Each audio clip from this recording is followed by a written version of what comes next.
బయటికి వచ్చి ఈ పాటికి ఆయన నేను కనపడలేదని బెంగపెట్టుకుని ఉంటారు అని ఆయన బెంగపెట్టుకోవడం కాదు, ఆయన దగ్గరికి వెళ్ళి చాలా సేపు అయిందని ఈవిడికి బెంగ కలిగింది. అందుకని ఈవిడ లోపలికి వెళ్ళిపోతుంది. నిత్యానపాయని ఇక్కడ అమ్మవారు అలా ఉండాలి. దాంపత్యం అంటే అంతే. అలా ఉంటుందా అండి అనకండి. ఆవిడ అలా ఉంది కాబట్టి మనం ఇలా ఉండాలని మనకి తెలిసింది. మన కోసం ఆవిడ అలా ఉంటుంది. అంతేగాని ఆవిడికి పిచ్చికి అలా ఉంటుందని సిద్ధాంతాలు చెప్పకూడదు. కాబట్టి నిత్యానపాయని అక్కడికి లోపలికి వెళ్తాం. బయటికి రావడం అంటే నీ ఇష్టం, కానీ లోపలికి వెళ్ళడానికి మా అనుమతి ఉండాలన్నారు వీళ్ళు. నేను ఆయన దగ్గరికి వెళ్ళడానికి మీ అనుమతి ఎందుకండి? ఆవిడ స్వామి విశ్రాంతి తీసుకుంటున్నారేమో, ఇప్పుడు మీరు వెళ్ళి మళ్ళీ గొడవ చేస్తే బాగుండదు, మీరు ఇప్పుడే కోపంగా బయటకు వచ్చారు, మళ్ళీ వెళ్ళి ఆయన శాంతి భంగం చేస్తారు, వీలు లేదన్నారు. ఆవిడే లక్ష్మి. లక్ష్మి అన్న మాటకు అర్థం ఏంటంటే లక్ష్మ, గుర్తు. గుర్తు బట్టి లక్ష్మి. అందరికీ టేబుల్ మీద నేమ్ ప్లేట్ ఉంటే ఒక ఆయనకి గది బయట నేమ్ ప్లేట్ బయట లోపలికి పంపించడానికి మనిషి ఉన్నాడనుకోండి, ఆయన లక్ష్మి గొప్పది టేబుల్ మీద బోర్డు ఉన్నవాడి లక్ష్మి కన్నా. లక్ష్మ గుర్తు చేత తెలియబడతాడు. ఒక ఆయన కారు దిగితే ఇలా అడ్డంగా ఓ పెద్ద రాగి ప్లేట్ కూడా వేసుకుని ఒక ఆయన కూడా వెంట దిగి వస్తుంటాడు అనుకోండి, ఇంకా పెద్దవాడు. సరే ముందు వెనక కూడా పోలీస్ కార్లు వెళ్ళాయి అనుకోండి, ఇంకా అంతకన్నా చెప్పడం నాకెందుకు వచ్చిన గొడవ కానీ. కాబట్టి లక్ష్మ, వాటి చేత లక్ష్మి తెలుస్తూ ఉంటుంది, వైభవం తెలుస్తూ. వీళ్ళ లక్ష్మ ఏమిటి? ఆవిడ అనుగ్రహమే. శ్రీ మహావిష్ణువు ఉన్నటువంటి ఏకాంతవాసం బయట కాపలా కాయగలిగినటువంటి లక్ష్మి ఆవిడ అనుగ్రహం. అందుకే అమ్మవారికి ఒక పేరుంది, యశస్విని, కీర్తినిచ్చేది. ఇంతమంది ఇలా కూర్చుంటే నేను ఒక్కడనే ఇక్కడ కూర్చుని మాట్లాడితే మీరు వింటున్నారంటే నా గొప్ప కాదు. అయ్యో వీడు మాట్లాడితే అంతమంది వినేటట్టు చేసి వీడు చెప్పాడన్న కీర్తిని వీడికి కట్టబెట్టి వీడిని సంతోషింపజేస్తానని అమ్మవారు అనుగ్రహిస్తే ఇక్కడ కూర్చున్నాను. కాబట్టి ఆవిడ యశస్విని. దానివల్ల ఎవరు సంతోషిస్తోందంటే మా అమ్మ సంతోషిస్తోంది నాతో పలికించి. ఇవన్నీ నేనే పలికేస్తున్నాను అనుకుంటే అయితే నువ్వే పలుకని అందంటే నా బతుకు బయటడిపోతుంది. అది అమ్మవారి యొక్క తత్వం. కీర్తినిచ్చింది ఆవిడ. జయ విజయులుగా ఉండండిరా అంది ఆవిడ. ఉండండిరా అంటే నువ్వే లోపలికి వెళ్ళొద్దన్నారు వాళ్ళు. ఆవిడంది మీ లక్ష్మి తొలగిపోతుంది. మీ లక్ష్మి తొలగిపోతుందంటే ఓ కారణం రావాలిగా. అందుకు వెనకాల వచ్చారు సరక సమాధానం. వాళ్ళు ఎప్పుడూ బాలురుగా ఉంటారు. ఎప్పుడూ బాలురుగా ఉంటారంటే బాలురైన వారికి ఒక రక్షణ ఉంటుంది. తమ రక్షణ తాము చూసుకోరు. ఏ ఇబ్బంది వచ్చినా అమ్మానో నాన్నగారండి అనో చూస్తారు అంతే. వాళ్ళు ఎప్పుడూ భగవంతుడినే చూస్తారు. మహాజ్ఞానులు వాళ్ళు. అందుకని వాళ్ళు శ్రీ మహావిష్ణు దర్శనానికి వస్తున్నారు. వస్తుంటే మరి లక్ష్మి శాపం ఉంది కదా, పోవాలి వీళ్ళకి పదవి. అందుకని వీళ్ళు వాళ్ళని అడ్డగించారు. వాళ్ళని అడ్డగిస్తే వాళ్ళు అన్నారు, మాకు విష్ణువుకి అరమరికలు లేవు, మేము ఎప్పుడైనా వెళ్ళి దర్శనం చేసుకోగలిగిన వాళ్ళం. ఈ అహంకారం అప్పుడే ఉందని మీరు అనుకుంటున్నారేమో. ఆ అహంకారం అప్పటి నుంచి ఇప్పటి వరకు ఎప్పటి వరకు కూడా ఉంటుంది. త్యాగరాజస్వామి అంతటి వారు వెంకటాచలం పెడితే తెర వేసి ఇప్పుడు కాదు రేపు రా అన్నారు. త్యాగరాజస్వామి ఆయన అక్కడే కూర్చుని తెరదీయగరాదా అని కీర్తన చేశారు. తాళాలు వేసుకుందామని అర్చకుడు అనుకుంటే తలుపులు తెరుచుకుని తెర తీసుకుని వెంకటేశ్వర స్వామి గారు దర్శనం ఇచ్చారు. బుద్ధి వచ్చి రెప్పలు వేసుకుని కాళ్ళ మీద పడ్డాడు. కరిగొండ వెంగమాంబ గారి విషయంలో అదే. ఎంతో మంది మహాభక్తుల విషయంలో వాళ్ళ దర్శనానికి అడ్డొస్తే వాళ్ళని పక్కకి తీసి పరమేశ్వరుడు దర్శనం ఇచ్చాడు. ఎన్నో శివాలయాల్లో నందీశ్వరుడు పక్కకి వెళ్ళిపోయాడు. నాకు దర్శనం అవ్వాలి, నా భక్తుడు వచ్చాడు అడ్డుగా ఉన్నావు లే నంది అంటే పక్కకి వెళ్ళిపోయాడు. ఇప్పటికీ ఆ దేవాలయాల్లో నంది పక్కకుండి భగవంతుడి భక్తులు దర్శనం చేసుకునే అవకాశం ఇచ్చాడు. భగవంతుణ్ణి చూడాలని భక్తుల ఆర్తి ఎంతుంటుందో పరమభాగవతోత్తముడైన వాడిని చూడాలని భగవంతుని యొక్క ఆర్తి అలా ఉంది. కాబట్టి ఇప్పుడు మేము లోపలికి వెళ్ళడానికి అనుమతి ఏమిటయా? ఆయన మా కోసం ఎదురు చూస్తాడు, మేము ఆయన కోసం ఎదురు చూస్తాం. మేము స్వేచ్ఛగా వెళ్ళొచ్చు. తప్పు చేస్తున్నారు అడ్డకండి అని. వీల్లేదు, మీరు వెళ్ళడానికి వీల్లేదు, మా అనుమతి ఉండవలసింది. మీ అనుమతి ఉండవలసిందేనా? మీరు ధూర్తతనంతో ప్రవర్తించారు, మీ యొక్క పరిధిని అతిక్రమించారు, అందుకని ఈ పదవికి మీరు పనికిరారు. మీరు ఈ పదవిని విడిచిపెట్టి భూలోకంలో రాక్షస యోనుల యందు పుట్టండి అని చెప్పించారు. వీళ్ళు పెద్ద అలజడి చేస్తూ అయ్యో నా పదవులు పోయి మాకు శాపవాక్కు విడిచిపెట్టారు, ఎలా పోతుందని పెద్ద బాధలు పడి కేకలు వేస్తూ ఆయన కాళ్ళ మీద పడ్డారు. శ్రీ మహావిష్ణువు బయటకు వచ్చారు. స్థితికారుని యందు ఒక ప్రజ్ఞ ఉండాలి. స్థితికారుడు అంటే పరిపాలనాంశం ఉన్నవాడు. విష్ణువు పరిపాలనాంశం. ఒక్కొక్కసారి పని చేయించుకునేటప్పుడు ఇలా చూపించి చేయించాలి. ఒక్కొక్కసారి మీరు తప్ప ఇది ఇంత బాగా ఎవరు చేయరు, అందుకు మీకు అప్పచెప్తున్నానన్నారు. ఒక్కొక్కసారి మీకు ఇంక్రిమెంట్ రాద్దాం అనుకుంటున్నానండి, మీరు చేసే పని చూసి ఎంత బాగా చేస్తారంటే ముందు రోజు చెప్పి 3 రోజులు పోయాక పెద్ద పని అప్పచెప్పాలి. ఒకసారి బతిమాలి చేయించుకోసారి, ఒక్కొక్కసారి చూపుడు వేసి చూపించి పని చేయించుకోవాలి. అంతేగాని అస్తమానం అధికారం ఉందని చూపుడు వేలు చూపిస్తారంటే వాడు సమయం చూసి సెలవు పెడతాడు, అప్పుడు లేనిపోని ప్రమాదాలు వస్తాయి. అందుకని స్థితికారుడు పరిపాలనాంశలో ఉన్నవాడు ఎలా ఉండాలో అలాగే ఉంటాడు విష్ణువు. అందుకే అన్ని వేళలా పెత్తనంతో ఉండరు. భృగు వచ్చి వక్షస్థలం మీద కంటే ఏమీ తెలియని వాళ్ళ అయ్యో పాపం మీ కాలు నొచ్చుకుందేమో అని కాలు పడుతున్నట్టుగా అరికాల్లో ఉన్న కన్ను నొక్కేస్తారు. అది స్థితికార లక్షణం అంటారు. అంటే పరిపాలనాంశయంతున్న వాడికి అది తెలిసి ఉండాలి తప్ప నేను అధికారిని అంటే లేనిపోని ఉపద్రవాలన్నీ వస్తాయి. కాబట్టి ఇప్పుడు ఆయన ఏమీ ఎరగని వాళ్ళ బయటకు వచ్చాడు. సర్వజ్ఞుడు ఆయన తెలియదా ఏమైంది ఇత్తుకొరుస్తున్నారు. జయ విజయులు అన్నారు, అయ్యా మేము ఇలా శాపం ఇచ్చాం, మా ఎందు ఏమైనా దోషం ఉందా అని అడిగారు. మీ ఎందు ఏం దోషం లేదు అని జయ విజయుల వంక చూసి, ఇన్నాళ్ల నుంచి పని చేస్తున్నాం, ఒక్క తప్పు చేస్తే వాళ్ళు శపిస్తే మమ్మల్ని వెనకేసుకు రాలేదు మా బాస్ అని అనుకోవచ్చు కదూ. అందుకని ఆయన ఒక గొప్ప సిద్ధాంతాన్ని చెప్పారు.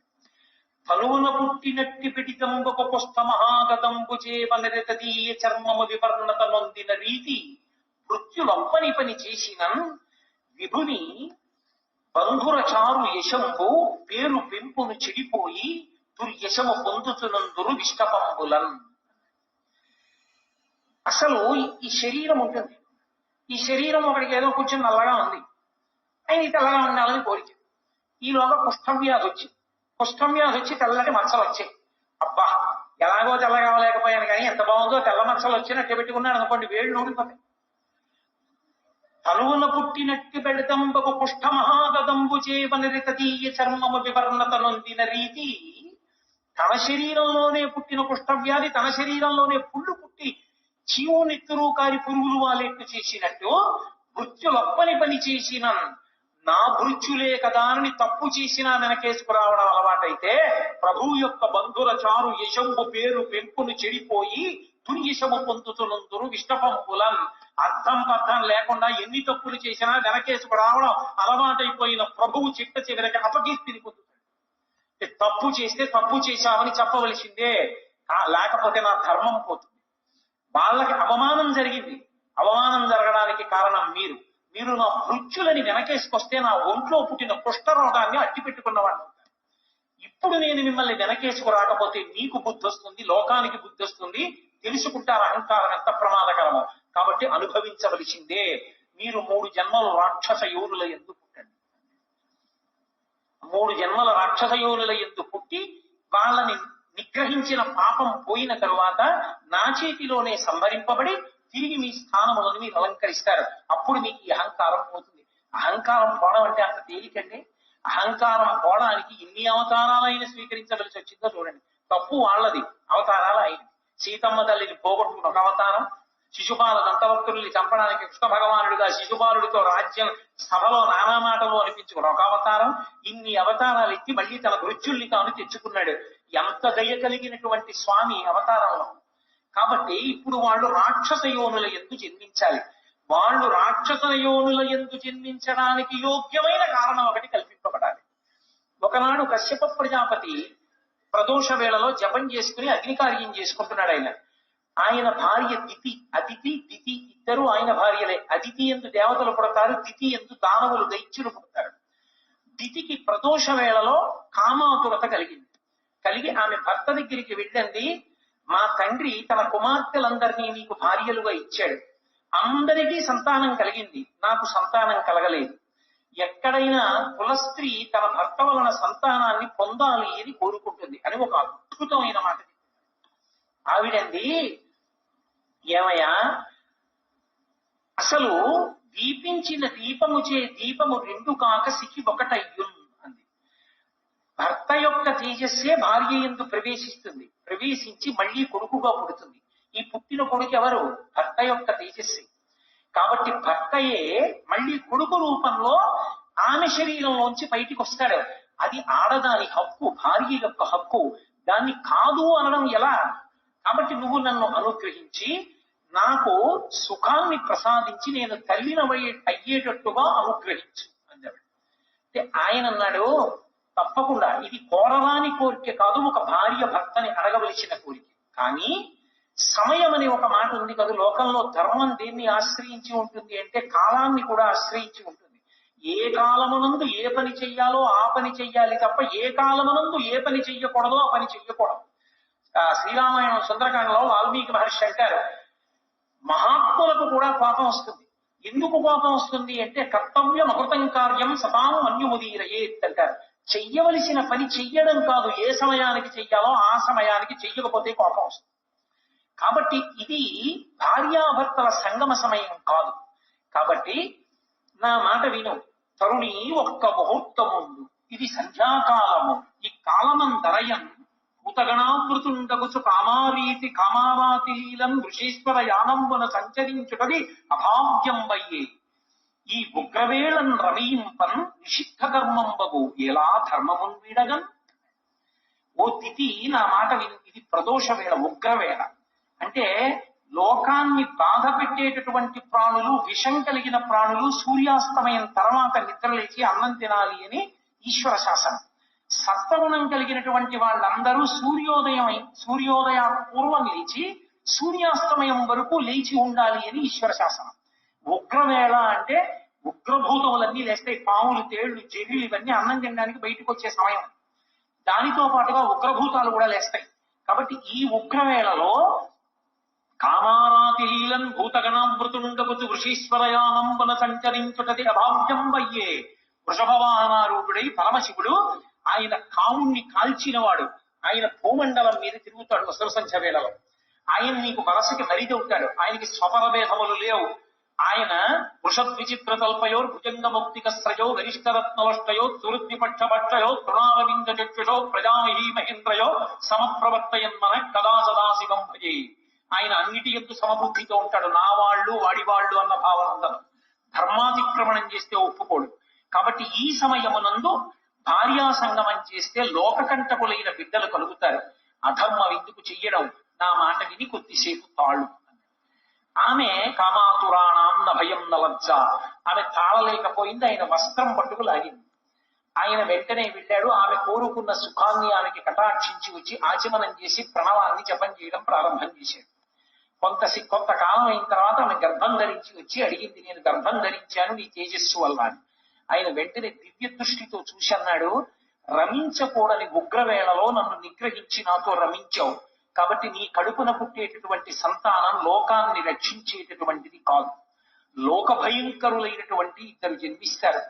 వాళ్ళిద్దరూ ఈ లోకంలో ఉన్నవన్నీ మావే మేమే అనుభవించాలంటారు. ఆ కారణం చేత విష్ణువుకి విరోధులు ఉంటారు. శ్రీ మహావిష్ణువు యొక్క చేతి సుదర్శన చక్రధారల చేత తరగబడి వాళ్ళ శిరస్సులు కింద పడిపోతాయి, వాళ్ళు కీర్తి వహించరు అని చెప్పాడు. ఆమె చాలా రోధించింది.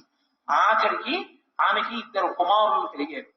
ముందు పుట్టినటువంటి వాడికి హిరణ్యాక్షుడు అని పేరు పెట్టారు, వెనక పుట్టినటువంటి వాడికి హిరణ్య కశిపుడు అని పేరు పెట్టారు. ఇద్దరు కవల పిల్లలు. కవల పిల్లలు పుట్టినప్పుడు మనకి శాస్త్రంలో ఏమిటంటే ముందు ఎవరు పుడతాడో వాళ్ళు చిన్నవాళ్ళు, వెనక ఎవరు పుడతారో వాళ్ళు పెద్దవాళ్ళు. ముందు ఆడపిల్ల పుట్టి వెనక మగపిల్లాడు పుడితే అన్నా చెల్లెళ్ళు అవుతారు తప్ప అక్కా తమ్ముళ్ళు అనకూడదు. ముందు పుట్టిన వాళ్ళు చిన్నవాళ్ళు, వెనక పుట్టిన వాళ్ళు పెద్దవాళ్ళు. కాబట్టి ముందు పుట్టినటువంటి వాడు ముందు పుట్టినటువంటి వాడు హిరణ్యాక్షుడు, వెనక పుట్టిన వాడు హిరణ్యకశిపుడు. అందుకని హిరణ్యకశిపుడు పెద్దవాడయ్యాడు, హిరణ్యాక్షుడు చిన్నవాడయ్యాడు. చిన్నవాడైన హిరణ్యాక్షుడంటే హిరణ్యకశిపుడికి అమితమైన ప్రేమ తన తమ్ముడిని. ఈ హిరణ్యాక్షుడితో లక్షణం ఉంది. హిరణ్యాక్షుడు అంటే పేరులో తెలియట్లేదండి, అందుకే పేరు పెట్టుకునేటప్పుడు పెద్దవాళ్ళకి అప్పచెప్పి పెట్టాలి తప్ప తెంచి పెట్టకూడదు. పనికి మాలిన పేర్లు పెడితే వాడు కూడా అటువంటి భావాలు కలిగినటువంటి వాడి అయి ఆ పేరు పెట్టి పిలవగా అలాగే తయారవుతాడు. ఏదో పేరు బాగుందని పెట్టేయకూడదు. హిరణ్యాక్షుడు అంటే హిరణ్యము అంటే బంగారం, బంగారము అంటే లోభమునకు ప్రతీక. బంగారం ఎక్కడ చెప్పినా రుక్మ అన్న శబ్దం వేస్తారు. అందుకే రుక్మిణీదేవి అన్నదమ్ముల పేర్లన్నీ రుక్మ, రుక్మాంగద, రుక్మకేతు, రుక్మబాహు, రుక్మకేశ, రుక్మిణి, అన్ని రుక్మి, రుక్మ అని పెట్టాడే. రుక్మ అంటే బంగారం, బంగారం లోభానికి ప్రతీక. వాడు అనుభవించాడు, దాస్తాడు. ఇవన్నీ నావంటుంటాడు, ఇవన్నీ నావే, ఎవరికి ఇవ్వను. ఇంకోటి సుఖపడకూడదు, నేనేం చేస్తాను, నేను అనుభవించాను, దాచేసి ఇవన్నీ నావి, అంతే నా సుఖం. హిరణ్య కశిప్ అంటే పడక అనుభవానికి గుర్తు. పక్క ఎక్కడున్నా భోగానికి గుర్తు మంచం. అందుకే మంచం మీద ఏం పెట్టరు, పవిత్రమైన వస్తువుల్ని మంచం మీద పెట్టరు, ఎందుకంటే అది భోగానికి ప్రతీక కాబట్టి. అందుకే ఆఖరికి శరీర త్యాగం కూడా మంచం మీద చేయకూడదు అని. అటువంటి మంచం భోగానికి గుర్తు. హిరణ్యకశిప్ అన్న మాటకు అర్థం ఏంటంటే వాడు తీసుకొచ్చి దాచేస్తాడు, వీడు అనుభవిస్తాడు, ఇంకోటి అనుభవించుకో. వీడి కడుపులో కొడుకు పుట్టాడు, ఆయన ప్రహ్లాదుడు, ప్రహ్లాదుడు ఇంకోటి సంతోషిస్తే తను సంతోషిస్తాడు. ఎలా పడుతుంది ఇద్దరికి? అక్కడ వచ్చింది పేచి. అది హిరణ్యకశిప ప్రహ్లాద హిరణ్యాక్ష హిరణ్యకశిప వృత్తాంతం. అందుకని అక్కడ లక్ష్మీ విష్ణువుల యొక్క శాసనం సనకసనందనాదుల మాటను అనుసరించి ధర్మమునందు బుద్ధి ఎక్కడ నిలబడదో అక్కడ ఇలాంటి బుద్ధులు పుట్టుకొస్తాయి. అందుకని దితికి పుట్టింది ఈ బుద్ధి. దితికి పుట్టారు వీళ్ళొచ్చి. వాళ్ళకి హిరణ్యాక్ష హిరణ్యకశిపులు అని పేరు పెట్టారు. ఈ హిరణ్యాక్షుడు ఒకానొక సమయంలో ఒక ఉపద్రవం జరిగింది ఈ లోకానికి. ఏమిటా ఉపద్రవం అంటే నేను చెప్పానే, కల్పాంతమనందు ప్రళయం వస్తుందని. ఆ కల్పాంత ప్రళయమనందు సముద్ర జలాలన్నీ వచ్చి భూమి మీద పడిపోతే ఈ భూమి అంతా కూడా ఆ నీటిలో అడుగుకి వెళ్ళిపోయి పాతాళ లోకం దగ్గరికి చేరిపోతే భూమి లేదు. నిన్న మీతో చెప్పా, శ్రాద్ధదేవుణ్ణి మనువుని చేసి మనువుని పిలిచి బ్రహ్మగారు అన్నారు, నువ్వు భూమిని ధార్మికంగా పరిపాలించు, సంతానాన్ని ఉత్పత్తి చెయ్యి అన్నారు. ఆయన అన్నాడు, భూమి ఉంటే కదా నేను పరిపాలించడానికి ధార్మికంగా. ప్రళయ జలాలలో అది కిందకి వెళ్ళిపోయింది, పాతాళం దగ్గరికి వెళ్ళిపోయింది. దాన్ని ఎవరు పైకి తీస్తారు? తీసుకొచ్చి పైకి ఎత్తితే కదా నేను దాన్ని పరిపాలన చేయడం అన్నాడు. ఆయన అలా అనగానే చతుర్ముఖ బ్రహ్మగారికి తుమ్ము వచ్చింది. ఆయన తుమ్మారు. తుమ్మగానే ఆయన ముక్కులోంచి కింద పడ్డాడు ఒక ఆయన. యజ్ఞ వరాహమూర్తి అగ్ని అంగుష్టమాత్ర దేహంబుతోడ జననమంది దియత్తల స్థాయియగుచు అంతలోనే భూరిగజ ప్రమాణమయ్యే అతటి వారికి అద్భుతముగా. ఆయన ముక్కులోంచి కింద పడ్డవాడు చిన్నవాడు కింద పడ్డాడు. కింద పడి అందరూ చూస్తుండగానే భూమి ఆకాశములు నిండిపోయేటట్టుగా పెరిగిపోయాడు. ఆ పెరిగిపోయినది వరాహావతారం. ఆ వరాహావతారం యజ్ఞవరాహమూర్తిగా వచ్చాడు. యజ్ఞవరాహము అన్న మాటకు అర్థం ఏంటంటే, యజ్ఞమునందు వాడేటటువంటి పదార్థములు ఏ ఉంటాయో, శృక్కు, స్రువము, ఆజ్యపాత్ర, ఇలాంటివన్నీ కూడా ఆయన శరీరమునందు భాగములుగా మారిపోయి అంటే పరమమంగళ స్వరూపాన్ని పొంది ఇప్పుడు సముద్రం లోపల భూమి ఉండిపోయింది. వీడికి లోభం కదు హిరణ్యాక్షుడికి, ఆ వెళ్ళిపోయిన భూమి నాదే అని ఎవరు అక్కడికి రావడానికి వీల్లేదు, ఇదంతా నాదే. లోభ బుద్ధి అంటే అంతే, ఎక్కడ ఏం ఉండనివ్వండి. ఎందుకు పనికి వస్తుందండి అని అడిగారు అనుకోండి, ఎక్కడికో వెళ్ళి ఏమిటో 150 ఎకరాలు కొన్నానంటాడు వీడు. ఎందుకు అన్నారు అనుకోండి, చాలా చిత్రమైనటువంటి ఉంటాయి. అక్కడ ఓ మేడ కడితే ఓ 10 మంది బతుకుతారు. ఈ పాడుపడిన ఇల్లు అమ్మబడదు, ఇది ఫలానా వారికి చెందునో బోర్డు పెడతాడు. ఈ పాడుపడిన ఇల్లు అమ్మబడదు, వాడు అమ్మడం. పోనీ వాడు ఉండడానికి అది పాడుపడిన మేడను వాడే అంటున్నాడు. అంటే అమ్మితే ఎవడైనా కట్టుకుంటాడు. ఎందుకు అమ్మవంటే ఎప్పుడో పెరుగుతుంది, నువ్వు ఉంటావా? ఇప్పుడు అమ్మితే పోనీ 10 మంది ఆ మేడ ఉంటుందిగా, నీ తర్వాత వాళ్ళకి పోనీ ఆ డబ్బు పెరుగుతుందిగా, ఇవ్వవయా అంటే ఇవ్వడు సరిగా బోర్డు పెడతాడు, అమ్మబడదు. లోభం అన్న మాటకు అర్థం అది. నువ్వు తిట్టావా? లక్షాధికారైన లవణమన్నమే కాని మెరుగు బంగారంబు మింగబోడు పొందుగా మెరుగైన భూమి లోపల పెట్టి దాన ధర్మము లేక దాచి తుదకు దొంగలకిత్తురో దొరలకవును తేనె చుట్టీగలియవా తిరుగునులకు భూషణ వికాస శ్రీధర్మ పురనివాస దుష్ట సంహార నరసింహదురితలు. ఏం చేస్తాడంటే అదో అవగుణం, లోభం దాస్తూ. అది హిరణ్యాక్షుని యొక్క లక్షణం. అందుకని ఈ భూమి నాదని కూడా సముద్రంలో తిరుగుతున్నాడు. ఎవరైనా వస్తారేమో పట్టుకుపోతారేమో. ఏమో అంత భూమి ఏం చేసుకుంటావురా నువ్వంటే కావాలి. ఇప్పటికీ లేరేంటి, ఎంతమంది లేరు, వేల ఎకరాలు నావే అని దాచుకుని తిరుగుతున్న వాళ్ళు లేరు. కాబట్టి లోభబుద్ధి అది హిరణ్యాక్షుని యొక్క అంశ అది. కాబట్టి ఇప్పుడు శ్రీ మహావిష్ణువు యజ్ఞవరాహావతారాన్ని పొందారు. అది ఎంత పెద్ద వరాహం అంటే భూమి ఆకాశములు నిండిపోయి పెద్ద పెద్ద రోమాలతోటి అది సముద్రంలోకి దిగింది. సముద్రంలోకి దిగితే ఓ చమత్కారం జరిగింది. దిగి భూమి ఎక్కడ ఉంది అని ఆయన ముట్టి పెట్టి వెతుకుతున్నాడు ఇలాగ పైకెత్తుదామని. ఈ ముట్టి పెట్టి వెతుకుతుంటే ఆ సముద్రంలో ఉన్న నీళ్లన్నీ రోమకూపాలలోకి వెళ్ళిపోయాయి. రోమకూపాలంటే వెంట్రుకల దగ్గర ఉన్న కన్నాల్లోకి వెళ్ళిపోయింది. వెళ్ళిపోయి సముద్రంలో నీళ్ళన్నీ తగ్గిపోయి. ఆయన ఒక్కసారి వెతికి మళ్ళీ ఇలా పైకి లేచి ఇలా అన్నాడు, చెవుల్లోకి నీళ్ళు వెళ్ళాయి. ఆ జూలు నుంచి నీళ్లు పైకి లేచి ఇలా చల్లుకున్నాయి. ఏదో అభిషేకం చేసిన జలాలు పాత్ర పట్టుకుని మామిడి మండ వేసి చల్లుతుంటే మనందరం ఇలా తలలు పెట్టినట్టు బ్రహ్మాది దేవతలు శ్రీ మహావిష్ణువు యొక్క అవతారం ఇది, ఆయన ఒంటికి తగిలిన నీళ్లు మీద పడుతున్నాయని అందరూ వెళ్లి తలలు వంచి నమస్కారం చేసి ఆ నీళ్ళన్నీ వాళ్ళ మీద పడేటట్టుగా నిల్చున్నారు. ఎక్కడ పడితే అక్కడ ఎలా పడితే అలా స్నానం చేయకూడదు. నది దగ్గరికి వెడితే సంకల్పం చెప్పి స్నానం చేయాలి. సముద్ర స్నానానికి వెళ్ళారు అనుకోండి, మీరు వెళ్ళి సముద్ర స్నానం చేసేసానంటే అంటే ఖాతాలో పాపం వేసి పంపిస్తారు. సముద్ర స్నానం చేస్తే మహాసంకల్పం చెప్పాలి. పెళ్లిలో చెప్తారే మహాసంకల్పం, అది చెబితే తప్ప సముద్ర స్నానం చేయకూడదు. ఇప్పటికీ రామేశ్వరం వెళ్ళినా రామేశ్వరంలో సముద్ర స్నానం చేసే ముందు మహాసంకల్పం చెప్పి చెయ్యాలి. నన్ను పొద్దున్న ఆయన అడిగితే చెప్పాను, మహాసంకల్పం చెప్పి చెయ్యండి సుమా రామేశ్వరం వెళితే. మహాసంకల్పం చెయ్యని చెప్పని సముద్ర స్నానం చేయకూడదు. నది దగ్గరికి వెడితే సంకల్పం చెప్పి స్నానం చేయాలి. కాబట్టి ఒక్కొక్క చోట ఒక్కొక్క ధర్మం. ఆయన సముద్రంలో దిగి పైకి లేచి ఇలా ఊపితే ఆయన వెంట్రుకల మించి పడ్డ నీళ్లు మీద పడితే చాలని 33 కోట్ల మంది దేవతలు ఇలా నిల్చున్నారు. లీలాశుకుడు అన్నాడు కృష్ణకర్ణామృతంలో, యద్రోమరంధ్ర పరిపూర్తి విధావదక్షౌ ఆరాహ జన్మని బభూవరమీ సముద్రా తం నామనాథమరవింద దళం యశోదా పాణిద్వయంతర జలై సభయాం బభూవా అన్నాడు.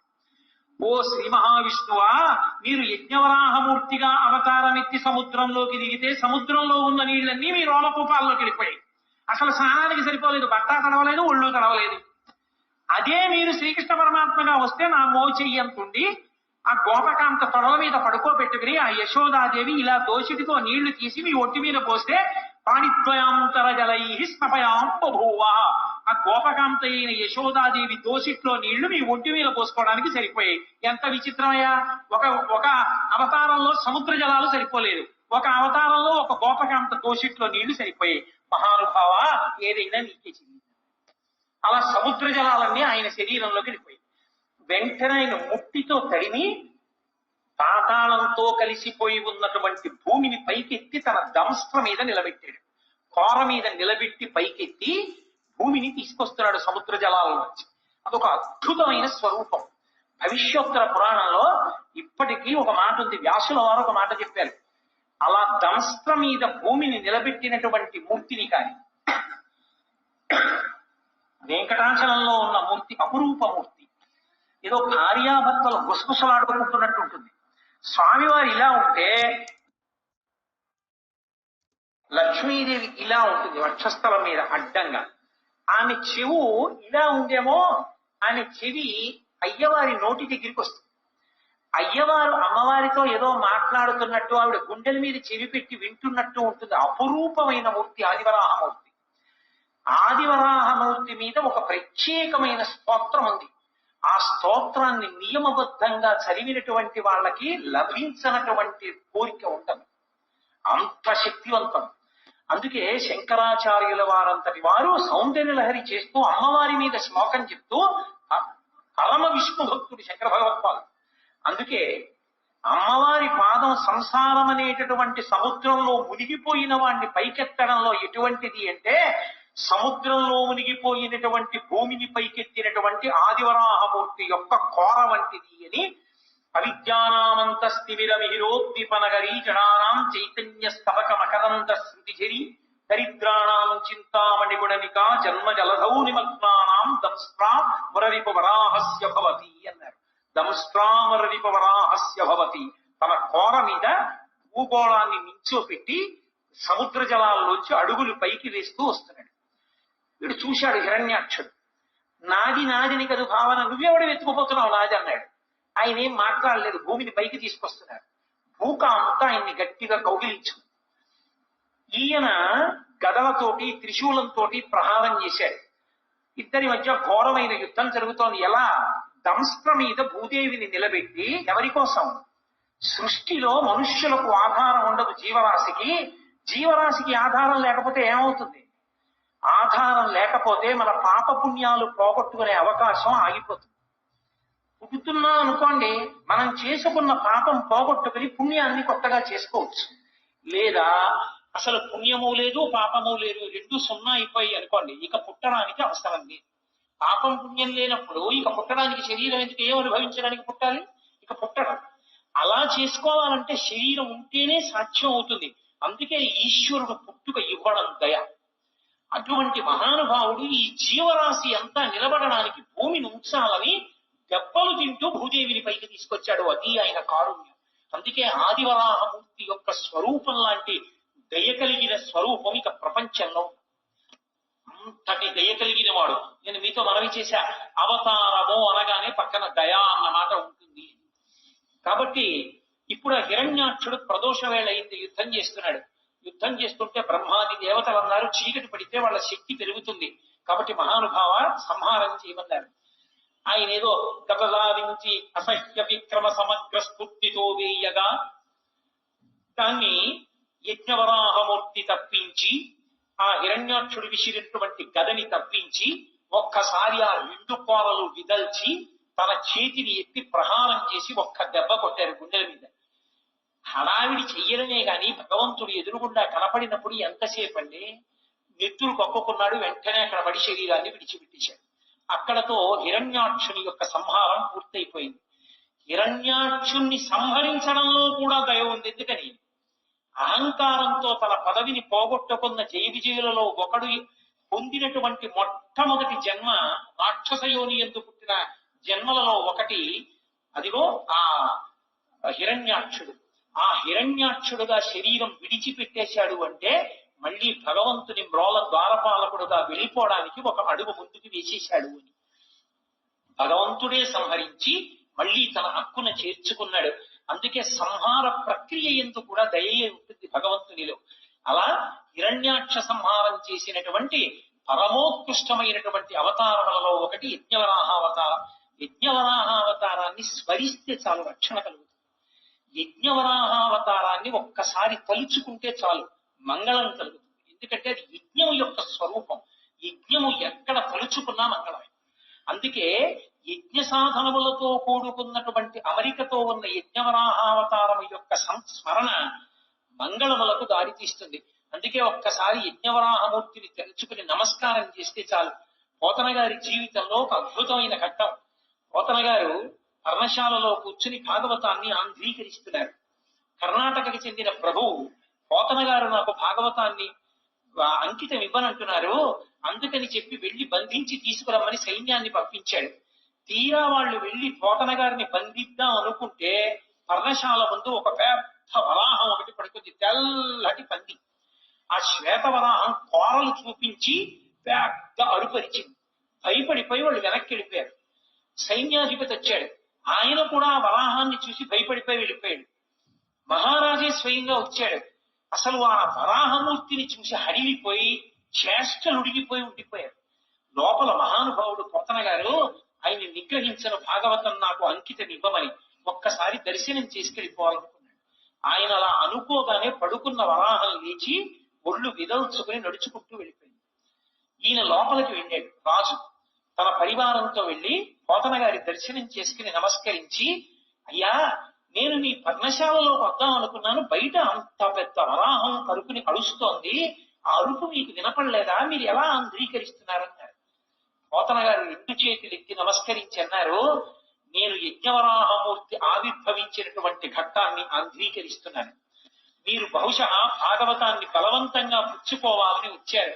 ఆ యజ్ఞవరాహమూర్తియే నా పర్ణశాల బయట పడుకుని నన్ను రక్షించారన్నారు.